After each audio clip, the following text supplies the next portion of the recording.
नेपालमा एकदमै ठुलो रोग भित्रिँदैछ, तर हजुरले यसको बारेमा केही आइडिया नै छैन। यो भनेको चाहिँ non alcoholic fatty liver disease. हजुरले उमेर बढ्दै जाँदाखेरि रक्सी खाने मान्छेलाई चाहिँ फ्याटी लिभर देखिएको छ भन्ने सुन्नु भएको छ होला, तर अहिले चाहिँ ठ्याक्कै उल्टो भएको छ। भन्नुको मतलब केटाकेटीहरूलाई फ्याटी लिभर अहिलेको टाइममा एकदमै देखिएको छ। फ्याटी लिभर भनेको एकदमै डरलाग्दो कलेजोको रोग हो। यो भनेको हजुरको छोराछोरीको कलेजोको वरिपरि बोसो जम्नु हो। यो बाहिरको बोसो भन्दा 1000 गुणा खतरनाक बोसो हो। सबभन्दा सुरुमा यो कुरा थाहा पाउनु पर्यो।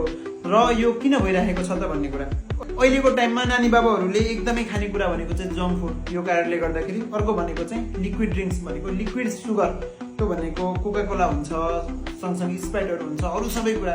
यो सँगसँगै चाहिँ सबै कुरा तारेको कुराहरू भयो, अनि अरू जे कुरा बजारमा पाइन्छ प्याकेटको कुरा हुन्छ, त्यो सबै कुरा।